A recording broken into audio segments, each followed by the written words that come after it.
All right. Welcome to Halitics. I'm Hal Ginsberg. It's an Arlen Monday. What a surprise. Arlen usually is on Tuesday. Arlen, how are you today? I'm good. As I was telling you, the weather is finally decent. It's the first time since I've been here in about 2 weeks that the weather has been good. It feels like Monterey. Before, it's always been very hot, very humid, and I don't do well in that kind of weather, although we did get a heat pump and that helps. But this is even better. We don't need anything extra here. It's cool and nice. Yeah, that's great to hear, Arlen. As I mentioned during the preparation before we went on air, as you knew, I was in Maine just a little over a week ago, and it was hot and humid. So not too far from Vermont, one state between them, New Hampshire, and I was practically at the New Hampshire line. So I'm glad to hear it's cooled off, but also the humidity has dropped because that makes it so unpleasant, that clammy feel. Oh, yeah. Makes a big difference. And we've got a lot of humidity here still in Maryland, although the temperature has dropped quite a bit. So there's the weather report. I think that's one of the aspects of California I miss very much, is that it was very rarely humid in Monterey. I guess it's changed a little bit with climate change, but still, you really don't get those humid conditions.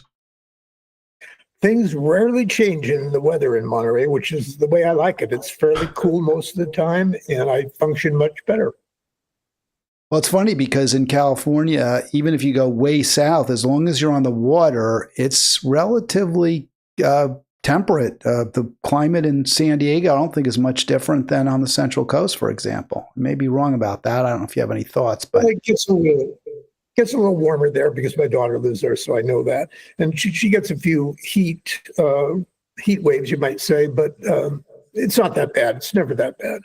Yeah, especially right on the water. La Jolla area is definitely get the mist and the air conditioning from the Pacific Ocean. So speaking of Monterey, I did want to put my old co-host on screen. Arlen is a Monday, usually Tuesday, today Monday co-host, but you can see Coach Casey Lynch, Keith C. Lynch there. He's to the left of that picture. We've got Irish Joe O'Rourke in the middle, and I love Irish Joe, but I wouldn't have necessarily put him on the screen at this moment, but this was the one picture I have of Coach, and I'll give you a close-up of him in just a sec. But I do want to just give my condolences. He was a very important member of the KRXA 540 family, and he taught me so much about broadcasting. I'm sure he watches. If he's watching me from above, he's saying, "No, I didn't teach you to do that, and you're doing that wrong." And so he may not take it as such a compliment that I'm saying he taught me a lot, but to me, it's a huge compliment. I really learned from him. He was a coach, a man with a really huge heart, cared so much about other people. And I feel a real sense of loss. Arlen, one more point. I saw online, I'm not certain about his age. He didn't put this on Facebook, but that he was only 65. I thought he might have been a little older, but it's very, very sad. We lost him too soon. Yeah, but I'll say one thing about Coach. He was definitely a pro when it comes to broadcasting. He knew how to broadcast, whether it's radio, television, whatever. He knew what he was doing, and he helped you, and all of us, learn how to use the equipment at KRXA much better. Yeah, and brought a real level of professionalism to the product, I think, when we did the morning show together for a number of years. It was always kind of a fond hope of mine at the time that the two of us might have been, quote, discovered, unquote. That didn't happen, but we had some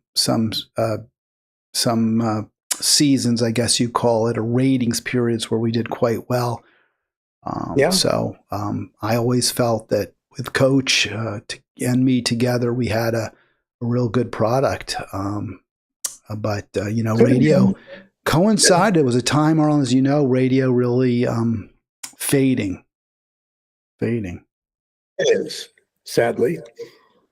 So he was a good son, took care of his dad. I remember his old man coming down to visit us a few times, and Coach taking care of him and just doing the best he could. And he had some struggles And I feel that, even thinking about him, Arlen, I think about what I do here, trying to promote a more progressive policy, or a more progressive world, a more caring world. And I think that would have helped Keith a little bit too in his life.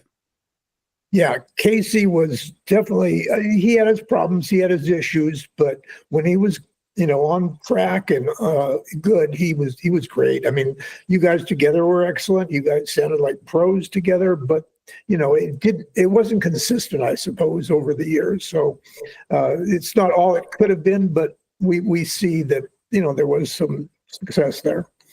Yeah.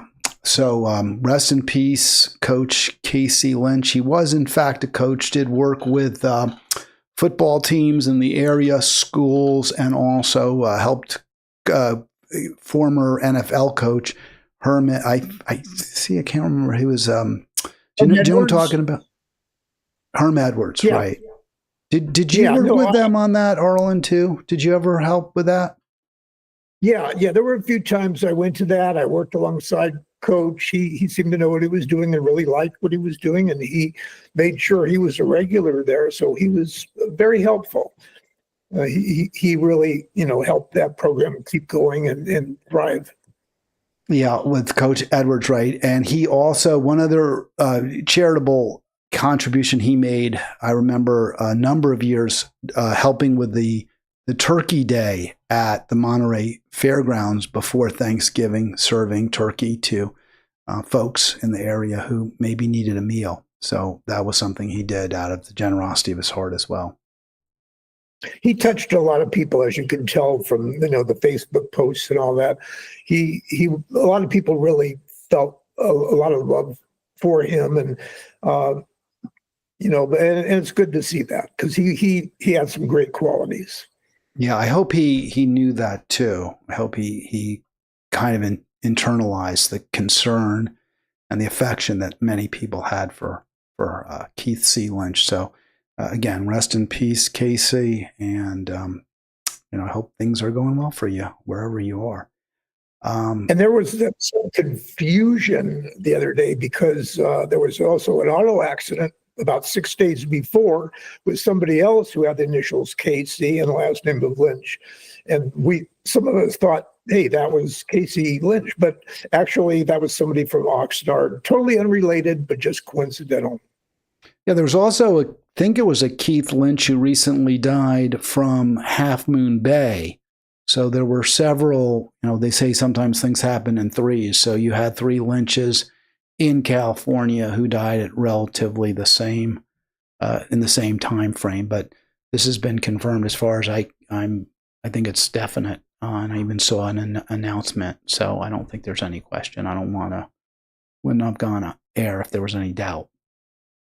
Yeah. So we did things a little different order than usual. Usually I start first story, first kind of topic is Gaza. We will talk about Gaza right now. And that's going to be a major part of the program, because Arlen brought to my attention, and therefore to our attention, very interesting and I think pretty darn good, better than I would have expected, op-ed by Nick Kristof in the New York Times. But let's just give the numbers out real quick. Gaza death toll passes 62,000 as Israel continues to target civilians, aid seekers, and you see famine-related deaths. They're up to 263, including 112 children. By the way, that number is well, let me see. Arlen, we're sort of losing you a little bit. You're kind of all over the place. Let me go back to, we'll just keep me on screen for just a second, and then we'll go right back to Arlen.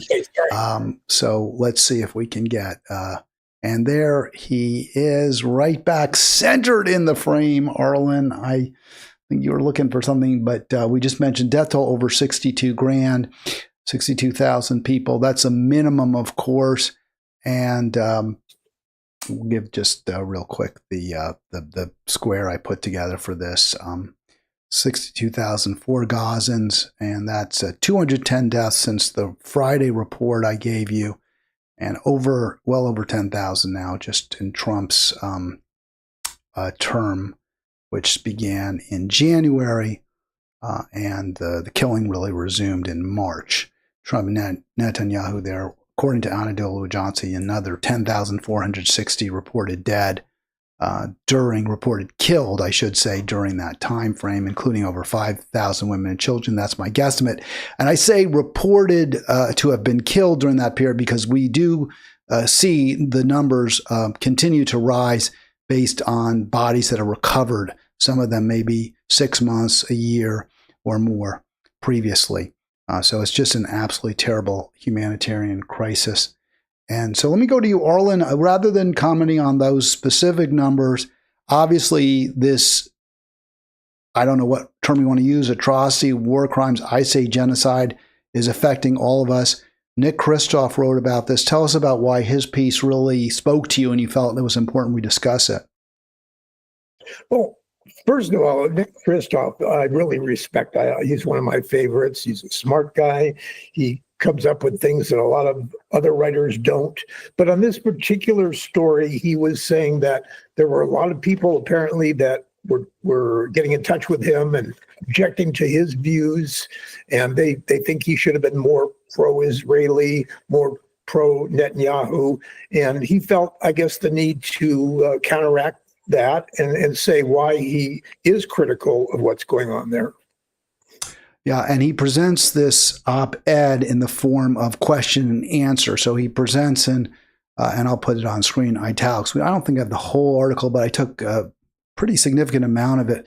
So he puts in italics the criticisms he says he's been hearing. I'm sure he is. Criticism he is hearing. And then he answers in regular font. And I mentioned off air, Arlen, that, I thought he did a really good job. I mentioned on air, this is better than I expected. One thing that troubled me a little bit, let me just give a criticism of Kristof, is that all of the criticism that he writes about is from the right. In other words, people saying you're too hard on Israel, you're not you're not empathizing with the victims of Hamas. That type of criticism. And I wanted him to at least address critics on the left, people like myself who say you're not going far enough. You should call it a genocide. You should be condemning Israel. You should be questioning the appropriateness of even having an Israeli state. So for me, that bothered me somewhat. But again, I don't want to be nitpicky. This was a valuable piece, but I wanted you to also understand that was something that bothered me a little bit about it. Yeah, that's, I didn't expect anything other than what he wrote. And he, I guess the fact that I agree with it makes it all that more better. But your position is a little extreme on the left compared to, the average person in this country. So he's not going to go along with what you think or say. But I think he gave a pretty good answer about why Israel and Netanyahu are doing the wrong things right now and making things worse. And there's definitely a policy change that has to be made, and we have to be held accountable, United States, for our part in what we've allowed Israel to do. Yeah, there's a lot of important stuff in this piece. We'll get to it. Don't forget, do subscribe now, please. Let's keep those subscription numbers growing. They have been continuing to trickle up, but it's a slow process, but would love to see the numbers continue to grow. You can call us at any time, 240-242-5646. I realize sometimes when I have Arlen on, we talk a little bit, and I neglect to test my my ringer, so I'm just going to do that now and make sure I can, and I do hear it. You might have just barely heard that ringing in the background. Let's go through the questions then, Arlen. Before we do that, was there anything that jumped out at you when you were reading? Because I can pick, I curated it, but I'm wondering, since this was your recommendation, something that either you felt like you learned from Kristof or that, was particularly important in your opinion. Well, like I said, he pretty much says what I believe. And so, I think it's very good. It's a moderate piece. It's not extreme, like, you were saying, it didn't say anything like genocide or this or that, but it got all the important points and sounded reasonable and fair and, much better than our current policy right now, which is, Trump and is just not, and the Republicans are just not saying anything about what's going on, even though we're contributing to it with our money and with our weaponry. 100%. Arlen, this is again Halitics. And this first, I believe this is the first question that he responds to, or the first critique. And what I like about this, Arlen, is I've heard these exact same arguments from Zionists consistently. So he is actually giving you, as Tom Hartman likes to say, ammunition for the water cooler wars. The suffering in Gaza is horrific, but you're blaming the wrong party. Hamas started the war, and Hamas can end it tomorrow by surrendering, giving up its weapons, and returning the hostages it's still holding. So that's the commentary that we often hear on the right, the defense of Israel. Well, it's really Hamas's fault. They're taking the children and they're picking them up and putting them directly in front of the bullets that are meant for themselves. So we should blame Hamas. And I don't love this answer. I don't like the fact that he centers in response Hamas's misrule, misogyny, and brutality. It's really irrelevant, right? I mean, Hamas is this is a separate entity. Gaza, the fact that we know in, for example, Honduras and Nicaragua, we have some brutal tyrants who run those countries. That doesn't mean we get to go in and start shooting up civilians, right? I mean, so I don't really get his answer, but he says Israel was justified responding militarily to the attack on October 7. I would celebrate if Hamas were forced out of Gaza, but that's almost certainly not happening. And it's not clear what military objective the slaughter and starvation today are advancing. So again, not as strong as I would have liked. There's no military objective whatsoever that's resulting from the slaughter and starvation, except to wipe the people of Palestine out, to wipe Gaza out. In my opinion, that's what's happening. But he knocks down the argument. So I don't want to. I'm going to always let the perfect be the enemy of the good, Arlen. But yeah, no, he responds. He says this is not what Israel's doing. They are not responding militarily to what Hamas did. Hal, I think it's all about proportion. I could agree Hamas is a terrible group. Their October 12th or October 6th attack? 7th, yeah, was horrendous and brutal. Israel, definitely had a right to resist and come back. But I think the problem is that Israel just went way over the top. I mean, Israel lost about 1,200 people in that October 12th attack. And right now, you can see that thousands and thousands and thousands of civilians, women, children, are just dying. And that's just too much. That's way out of proportion to what Israel should be doing, in my opinion. Well, let me ask you this, because, see, I don't think even one civilian death would have been justified in response to what Hamas did. I mean, what would be, in your view, a legitimate retaliation or reprisal by Israel? Like, what would it look like? Well, first of all, they could try to go after the leadership, Hamas. If they did that and were less involved in killing civilians, that would certainly improve the situation. But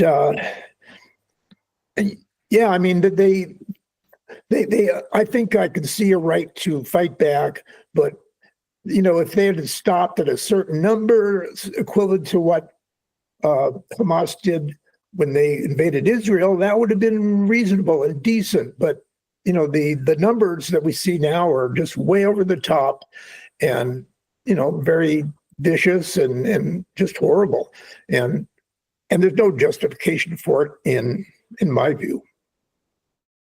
According to Kristof, the war would end if Hamas surrendered. I mean, I think he kind of gives into framing a little bit and using the term war. It's not really, it's hard for me to see it as a war because Israel controls the entire area. It controls Gaza, I mean, from east to west, right? I mean, the checkpoints are controlled. And even within the country, the food that's being distributed is under the auspices of Israel. This isn't like Germany in World War II. Even at the very end, up until the very end, the Allied armies were outside coming in. And I mean, they obviously at some point invaded Germany proper, but there was always, until the surrender, there were some areas that the German army controlled. But as far as I am aware, there's no areas that Hamas controls. The entire all of Gaza is under Israeli control.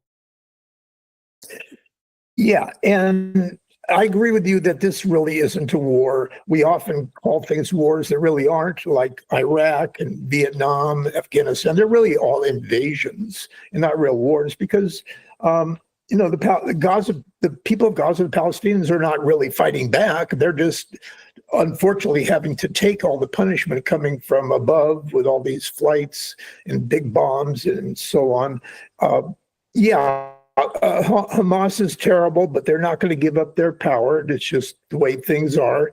So, Israel has really no other choice other than to, negotiate something that will, save all the civilians who are getting killed unnecessarily and save the hostages if possible. But they're not getting any help from our government.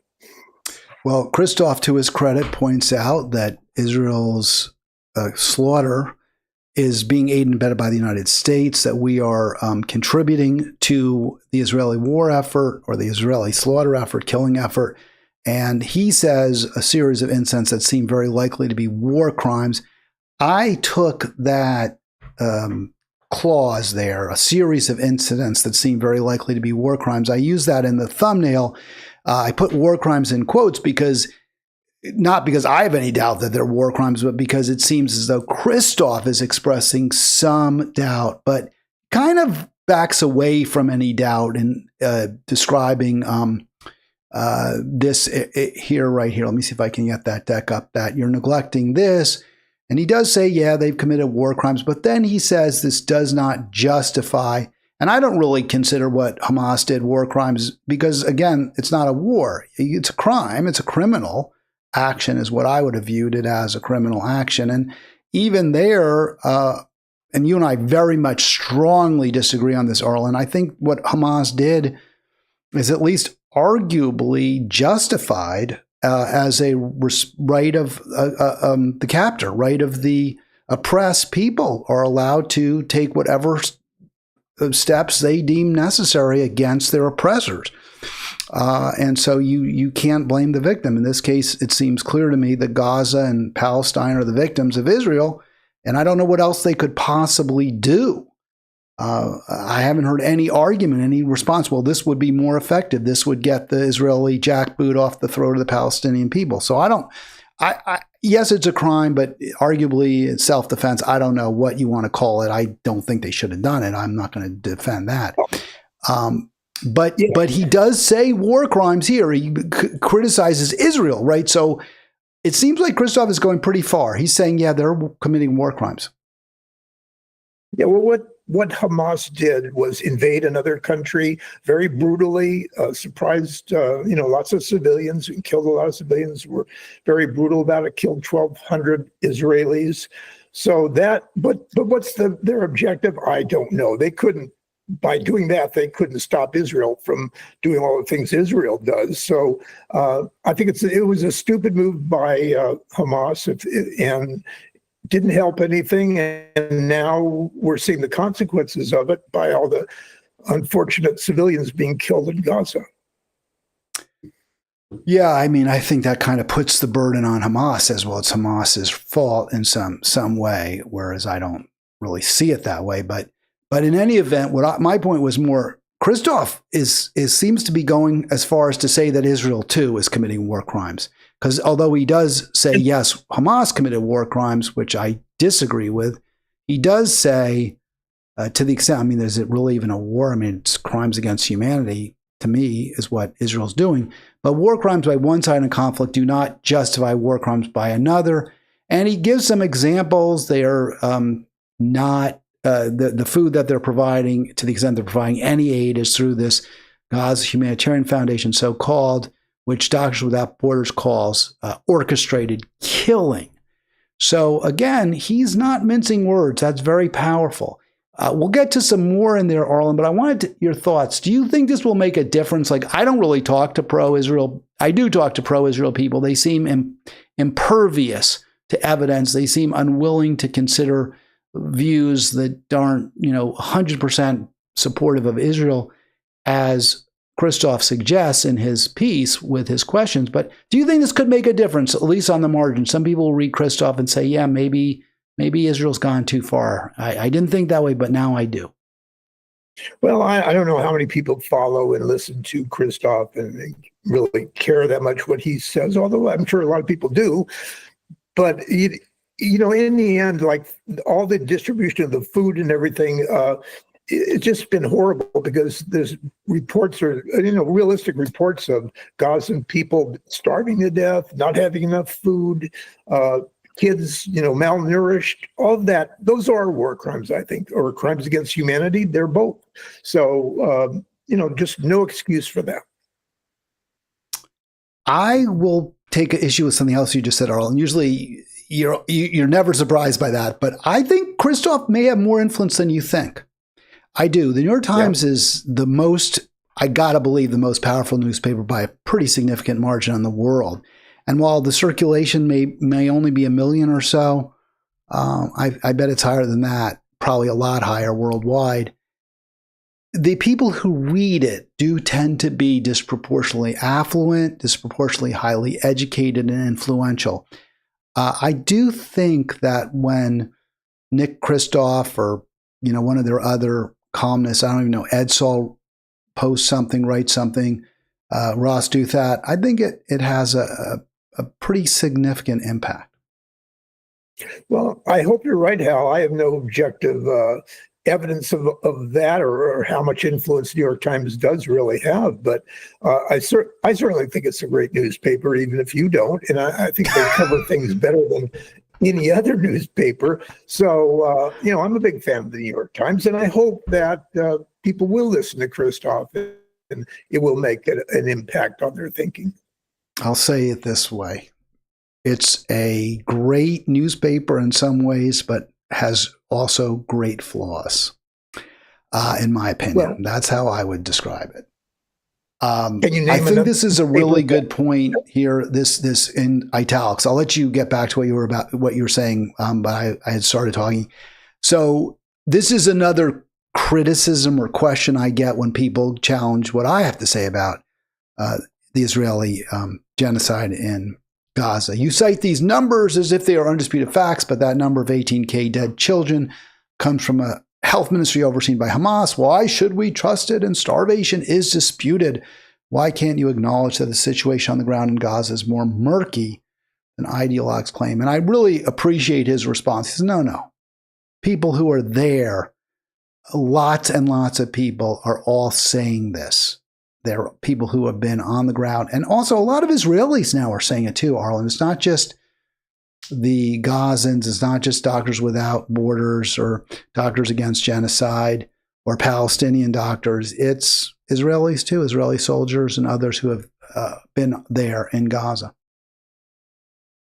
I think there was some big demonstrations over the weekend protesting what Israel Netanyahu are doing over there. So definitely there's a big contingent of Israelis that they're very much against what their government is doing, which is great. And I wish they had a little more clout, enough to get him out of there, but not yet.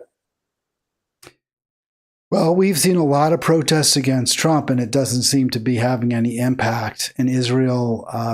My sense, I could be wrong, is that there's maybe some of the protests are more pointed against Netanyahu, but I don't know that the population is any more united against him than we are here against Trump, unfortunately. Well, as we know, both Trump and Netanyahu have the same problem, and that both, well, at least Trump used to have that problem when he was under review by a lot of courts, for all of his crimes. And the only way to get out of there was to become president, and which he did. And so he doesn't have to worry anymore about that. Netanyahu, however, also has some serious crimes that he has to account for. So, by continuing continuing the war like he is, he's hoping to delay that or maybe get rid of it altogether.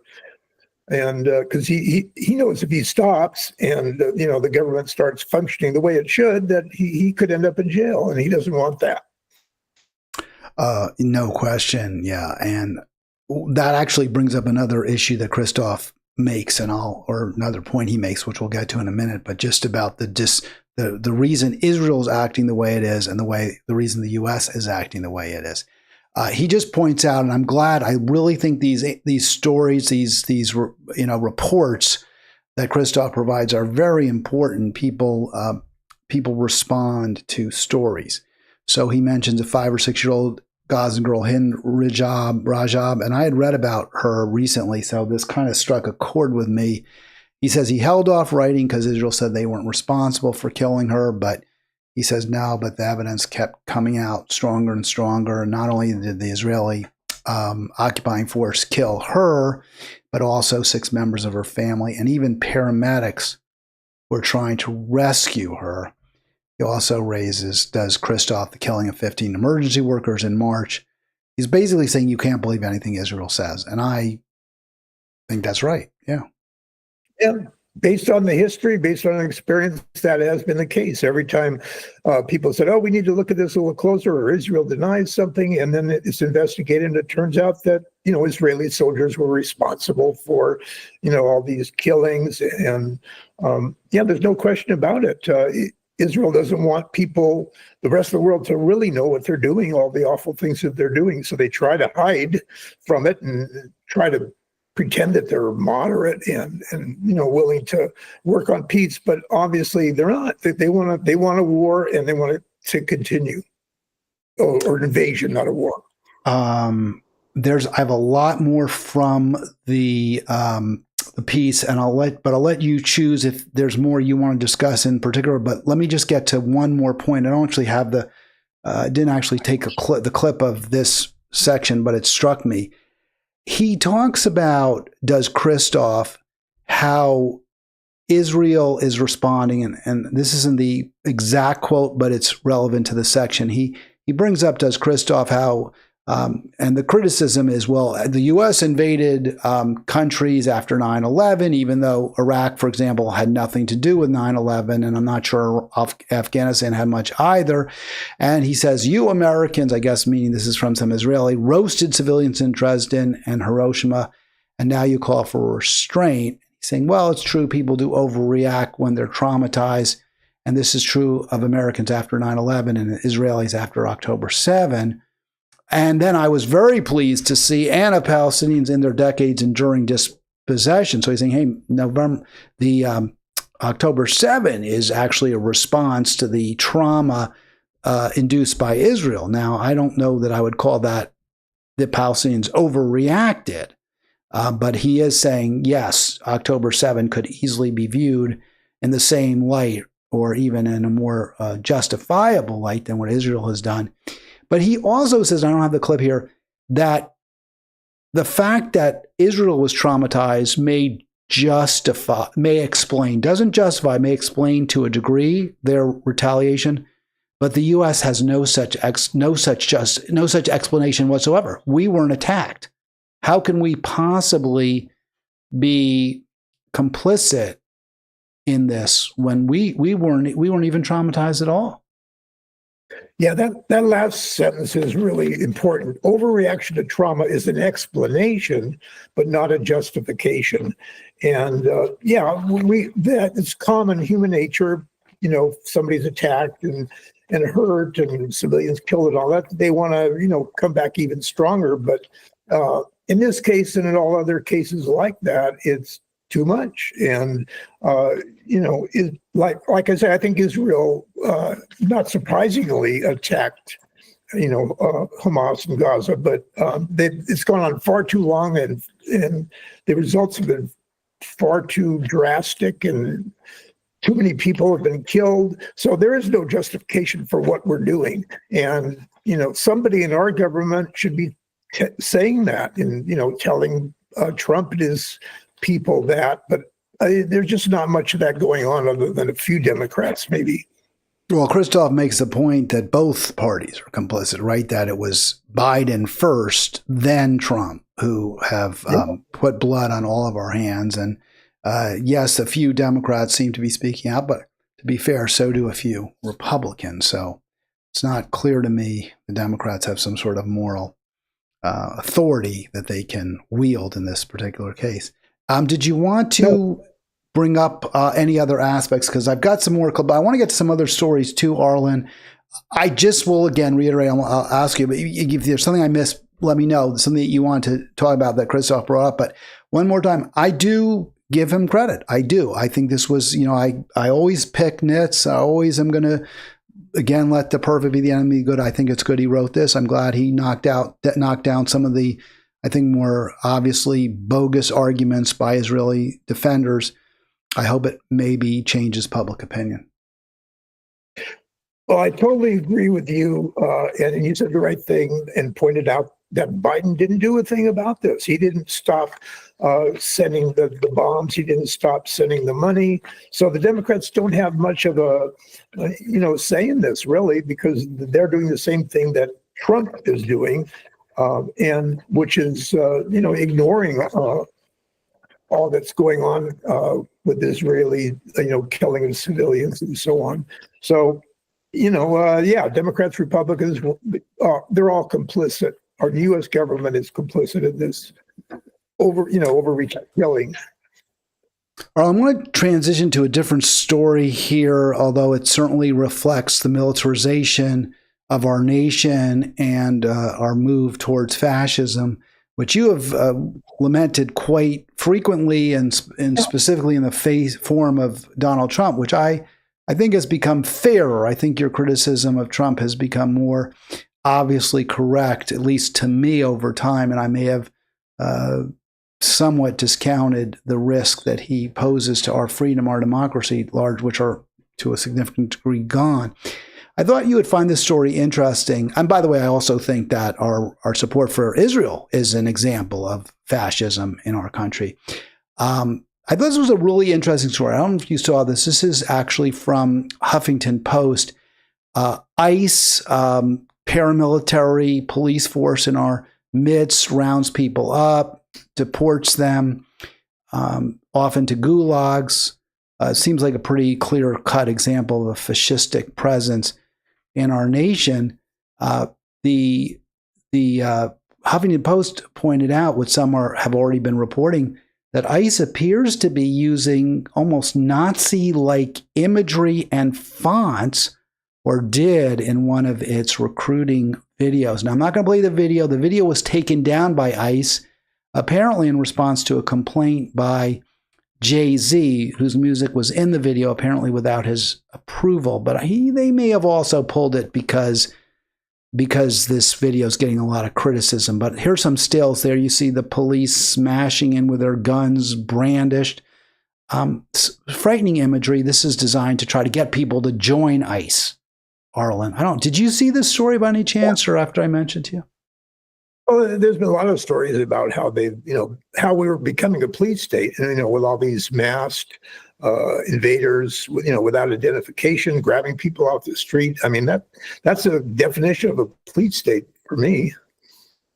Yeah, and you can see one of the aspects of the video that's getting a lot of heat, or did get a lot of heat. Again, now it's off the X page, or the X page of the Department of Homeland Security, is the font. They use this sort of Germanic font, which does seem to harken back to Nazi-era propaganda, Nazi-era posters. Some of them have similar fonts. So you do wonder, the weapons being brandished, people smashing in doors. What's going on here? You see hunt cartels, join ice.gov, Save America. I do think it's legitimate to point this out. I do think there's evocation of Nazi-era imagery, and you can see there's a poster that I got from Alame stock video. I think they're consciously trying to, I guess, hearken to that time, to those fascist times, Arlen. I do see that in so many ways over the years that we've seen, starting with Homeland Security. That's very Nazi-like. And there's so many of the people that are affiliated with Trump have been Holocaust deniers or just kind of pro-Hitler in many ways. Let's not forget Elon Musk and his, salute. I mean, that's something that we've seen a lot of, I think, over the years, and too many to be a coincidence. I think there is a certain faction within Trump's base that likes the idea of, what the Nazis did and what Hitler did. All right, this is the X page where that video had been posted. The screenshots come from a recording of the video that was shared on Blue Sky, the more democratic-leaning social media site. But this is from the X page of Department of Homeland Security, and there's the link. You can see this media has been disabled in response to a report by the copyright owner.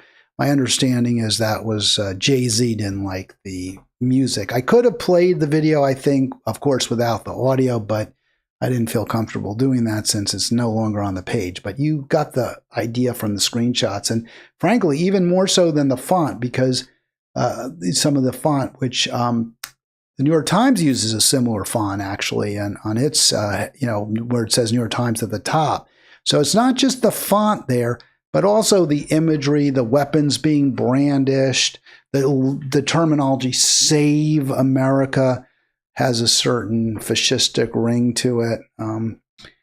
These are scary times, Arlen, and I think we should also bear in mind why this seems to have resonance, why many Americans are responding to it. Because I think, and I've said this before, many Americans are struggling.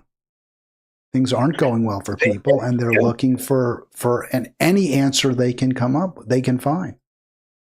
And sometimes the answer is just to blame somebody else, whether it be immigrants or people, minorities, people of color.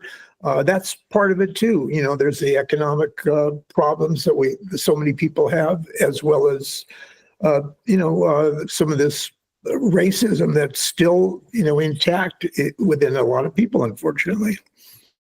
Well, I wanted to, before we get to the next story that you shared, which I think relates to the cuts to important science programs in our country and how it's causing harm, specific response to what I would say is pretty close to overt appeal to kind of a fascistic, strong leader, strong country, militaristic style country. The appeal that might have for people. I wanted to just go to certainly I would say the Democrats' only hope. I don't know if I would say our last hope. I mean, I think our hope is more an alternative to the Democratic Party. We need to embrace the Green Party, independents, people like Shama Sawant, Jill Stein. But to the extent that we might see the Democratic Party actually become better, I think it would have to be through Zoran Mamdani as an executive, the mayor of the biggest city in the country. He could, I think, really push us in a better direction, at least push the city of New York, and maybe help more truly progressive Democrats, uncorrupted or much less corrupt Democrats get elected. I thought this was very interesting. This just came out from The Nation. They interview Mamdani. Just have one quote. This is actually from The Nation, but they point out that Mamdani said when he won on the primary night over Cuomo, he said, he quoted FDR, and here's the quote. As FDR said, democracy has disappeared in several other great nations, not because people dislike democracy, not because they embraced militarism, but because they have grown tired of unemployment and insecurity, of seeing their children hungry while they sat hopeless in the face of government confusion and weakness. In desperation, they chose to sacrifice liberty in the hope of getting something to eat. So what I hear there is Mamdani saying, hey, if we're going to stop fascism, we have to make government work for the people. We have to make sure everyone doesn't have to eat. We have to have, buses that people can afford, jobs that pay a decent wage. Do you think that he can make the Democratic Party a party that actually will prioritize the needs of poor, struggling, working people? Well, I think there's a lot of the Democratic Party that feels that way right now, and if he could make the numbers even higher, that would be good. But they're also very afraid of somebody like him because he, they look at him. He's kind of a socialist. Bill Maher was really disappointed with said. Called Mondami a communist, which I think is ridiculous. And there's a lot of people in the Democratic Party who are kind of used to doing things a certain way, getting big money from rich people in a certain way. And so, changing things that drastically is scary for a lot of Democrats. But at the same time, there's other younger, more progressive Democrats that would like to see the party change some of its views and policies. I'm one of them, and there are many others. So they'll be fighting it out, I think, over the next few years. And I'm hoping that the fight will end up with Democrats having a more progressive point of view and relying less on corporate America and billionaires. Do you think they rely on corporate America and billionaires because they're just simply corrupt, as I do, and don't really have any core, any morality, are no more concerned about the American people than any Republican is? Or do you think it's just as you, and certainly Maher would say and others, well, this is the way it works, and this is the way our system works, and the billionaires are job creators, and they're making things better for our country? Well, they are unfortunately growing bigger and getting more money and expanding the inequality of wealth and income in America. And certainly the Republicans are not changing that. They're actually making it worse with their latest bill. They're giving the tax cuts to those rich people. Plus, at the same time, you have the Supreme Court, which has given lots of freedom to people who have money and allowing any amount of money to be spent to elect somebody. In other words, to basically allow billionaires to buy elections. And we are in that position right now, and it's not a good one to be in for democracy. I agree with all that. I just don't know that the party itself is reformable. You mentioned Maher. He's obviously a commentator. I don't even know if he's really a Democrat. He used to be a Republican. But you see people like Hakeem Jeffries. The leadership of the Democrat Party continues to completely ignore Mamdani, with a couple of exceptions. We've seen Obama call Mamdani. We're not sure what they talked about. I would certainly I would vote for Mamdani if I lived in New York. I will work for him. I'm very skeptical of his ability to change the party. I almost would liken him to one nice, fresh apple, putting him in a barrel of rotten apples and expecting Mamdani to clean up the barrel is very unreasonable, and expecting the barrel to taint Mamdani is extremely likely, in my opinion. Well, obviously he doesn't have that much power. By himself, he can't change the party, but he could be one example of people who can change the party if there's others like him who come from a more progressive point of view. But yeah, a lot of Democrats are scared of him. They'll try to fight him. They got Cuomo against him now, and Eric Adams is against him in the general election. But so I'm hoping he's going to win, and I think he will. But certainly, there's a lot of pushback against what he stands for, and that's too bad because he stands for a lot of good progressive points of view that really help working people. Yeah, no question about that. And I'll have some more quotes maybe from that Nation interview. There's some really good stuff in there for tomorrow's Halitics.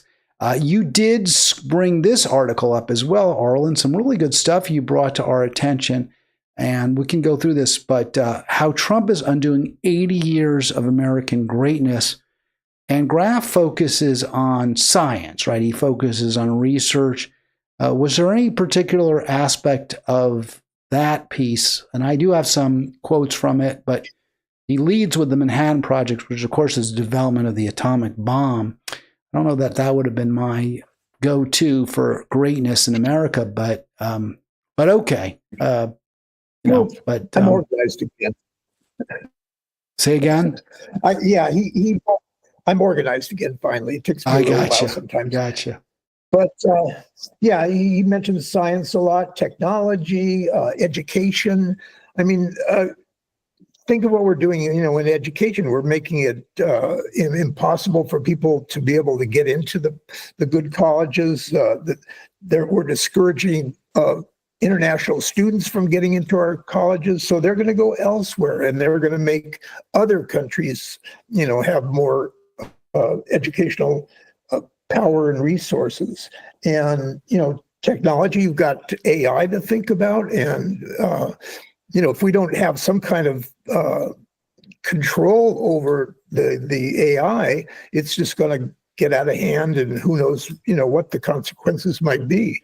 What else does he talk about? And so much research. Let's focus for a moment on what I've got on the screen then. So he talks about the Manhattan Project, where they developed the atomic bomb. It was government help. He could also have talked about Apollo project, right? We put people on the moon, although he doesn't mention that. So clearly examples where there are massive scientific breakthroughs, although I think for me, the jury is very much out on whether the atomic age has been a good or bad thing. In fact, I would say it's probably been, on balance, a really bad thing. And it would have been better if we had never developed the weapons from splitting the atom. That said, it could have possibly, although wouldn't have, meant the Nazis could have won the war. But that was the fear, right? They were trying to develop a bomb as well.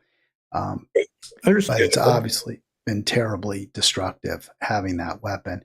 He brings up other examples, government-supported science, tech, and education efforts. He mentions the internet, GPS, and Moderna's COVID-19 vaccine. I guess Pfizer's was not the result of U.S. I don't know.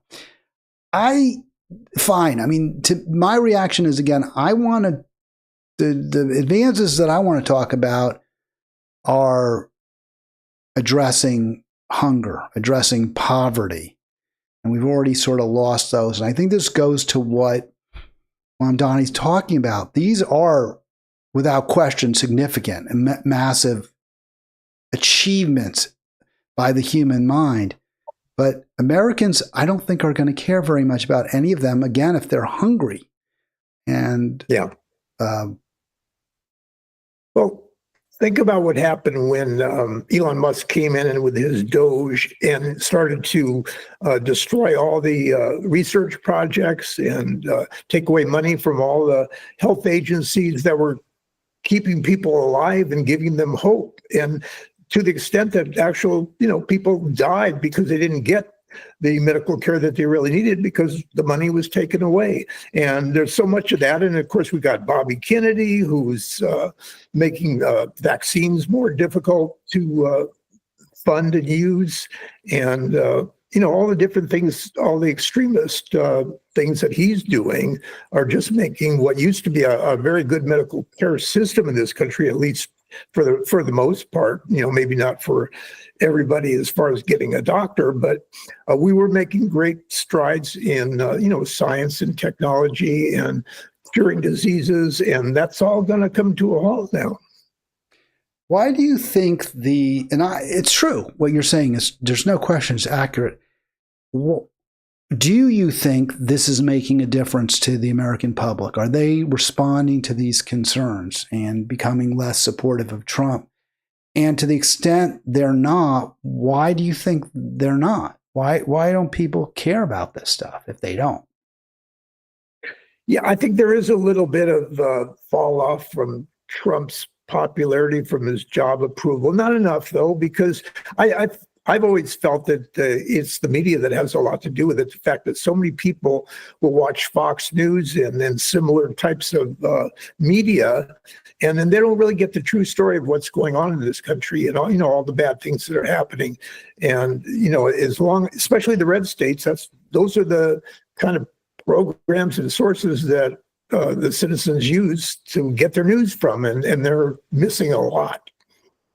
Well, I don't disagree with that, but let me ask you this then, Arlen. Why aren't more people in those red states watching Rachel Maddow? I guess she's on. Is she even still on? Oh, why aren't they watching CNN, the Clinton News Network? Why aren't they getting their information from the New York Times, which clearly is extremely critical of Trump?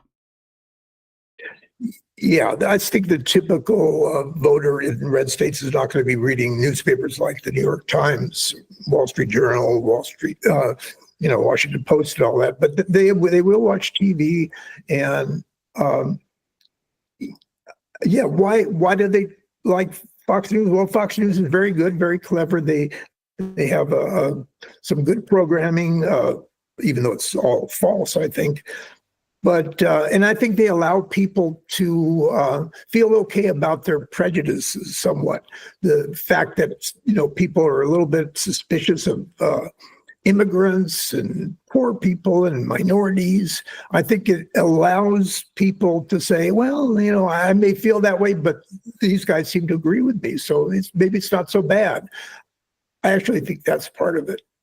Well, I agree with that. And I would say the response that Democrats need to that, or to progressives need, the response we need to make to that is, okay, we're all tribal. We all like our own people a little more than everyone else.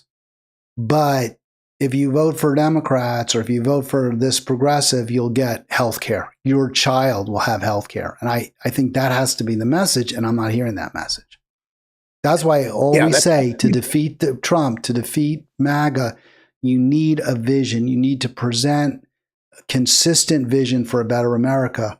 And I just don't hear it. Yeah, no, I agree with you that's what we should be telling people. The Democratic Party can do these things. And in the past, they have talked about that. They have talked about how, they're working toward getting health care for everybody and a lot of things like that. But right now, the Democratic Party is kind of torn apart, kind of in a bad shape right now, and they're going to have to come together and agree on these kind of issues. And that I think their leadership, Schumer and Jeffries, has to go, and there should be new leadership. And maybe it wouldn't hurt too if we have one or two really nice, really good billionaires who will come in and fund some of these media sources, because that's one of the reasons that Fox News has done so well. Murdoch kept them alive through the bad years when they weren't making profits, and until they finally did. And I think just like KRXA, it needed a little bit of extra help, and if it had it could have made a difference. Well, I like to believe that, but if you look at progressive media, it really hasn't been profitable at all. I mean, you saw some good years with MSNBC, but I wouldn't call them progressive. I would call them corporate. We do have a caller, I think from Colorado, or at least I see a Colorado area code. Who do I have on the line? Hi, I'm not sure how I got a hold of you. I was calling for Sam Stevens. Okay, no, I'm sorry. You have the wrong number, but thank you for trying. You have a nice day now. Okay, that is on.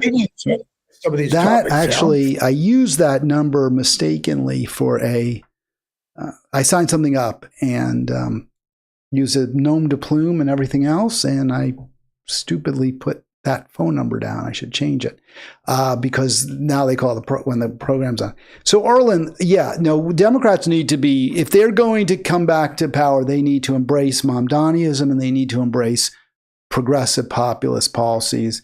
The problem is those policies, while they're great for the American people, are terrible for the leaders of the Democratic Party. Yeah, but I have noticed some good things, like in the polling when it comes to some of the midterm races in 2026 where Democrats are actually doing pretty well in the polling. And, that gives me some hope that if the Democrats could somehow retain get leadership in the House and the Senate, that they could really put a stall on all the horrible things that Trump is doing. Well, we'll see. We live in hope, and also hope springs eternal.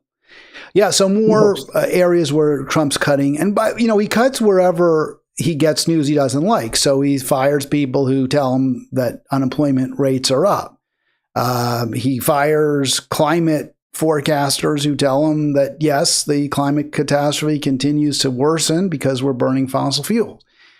So that's a big reason for the war on science, because science actually does have I would say, a leftist bent at this point. Necessities like weather forecasting and high-quality government data collection face wreckage, and officials are starting to unwind public health advances like fluoride in water and mandatory child vaccinations. So this is all true. I mean, you can make arguments, well, they don't fluoridate the water in Europe, and they don't have more tooth decay. I mean, the data is a little bit equivocal, but basically, yes, fluoridation in water is good for your teeth.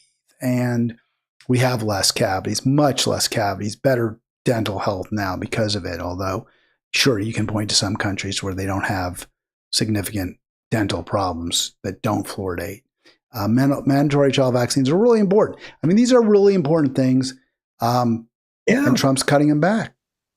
Or eliminating them, wiping them off.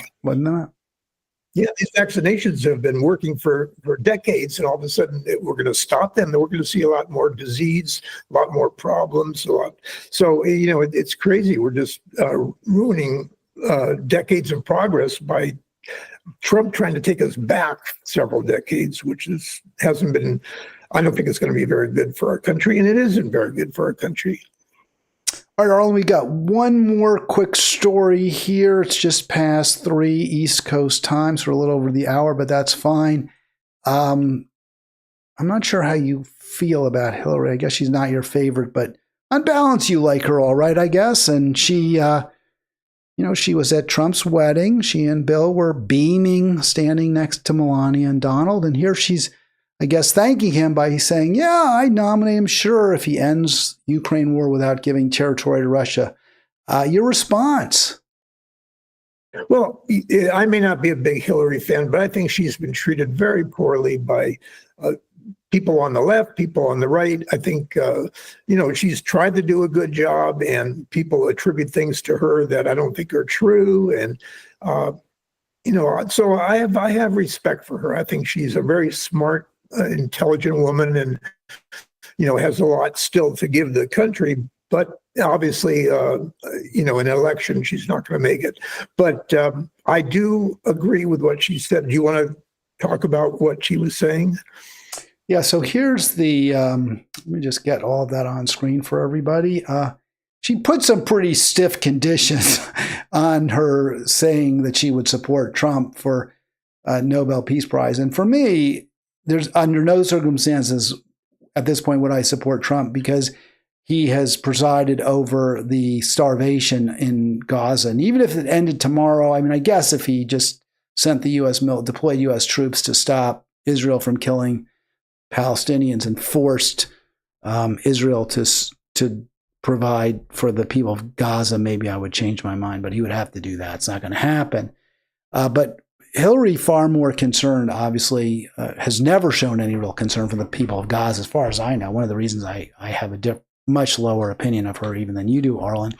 But she says, to make it clear, there must be a ceasefire. I agree with her there.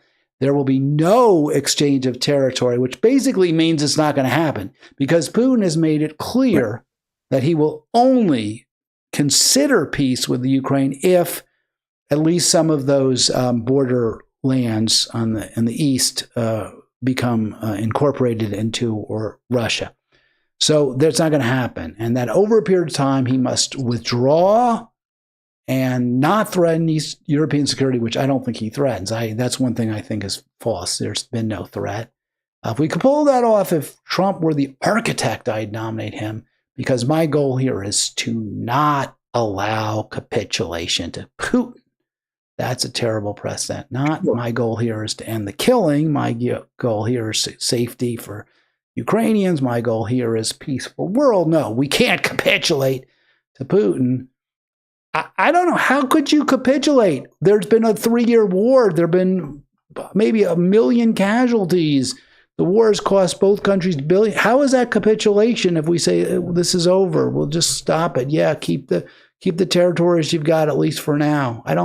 To me, that's not capitulation, but maybe I'm wrong. Well, of course, Hillary's no dummy, and she doesn't want to nominate Trump for the Nobel Peace Prize, and she knows she won't have to because Putin's not going to allow these things to happen so that, Ukraine gets what they want. Putin wants to make sure that he gets territory and that he, finds ways of winning and getting more than what he used to have. But that's just, the way that Trump deals with Putin is crazy too, because some days he'll be praising Putin, and then recently he's had some criticism of Putin. Now he's back seemingly on the good side with Putin. But over the years, it seems like Putin has a kind of a strong hold on Trump's, feelings, and it's a shame because it's not to our advantage. All right, Arlen, that does it. Those are my stories, and your stories, I should say.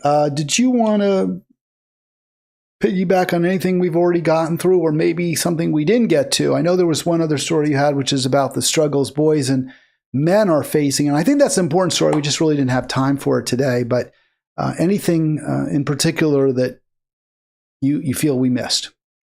Well, the story about boys and the shape that boys are in these days, which is a very bad situation right now. I wasn't really thinking of doing that this week, but I think it would be great for next week because I think it is an important issue that we need to deal with. And so I hope we can get to it at another time.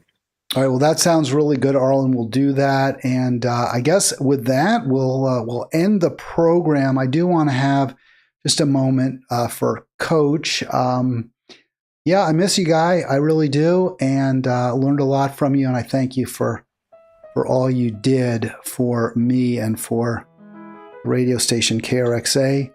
I'll be back tomorrow. I also definitely want to thank Arlen for all that he's been doing to help us out and hopefully make the program a little bit better. So thank you both, and I'll see you tomorrow. Thanks for being part of Halitics.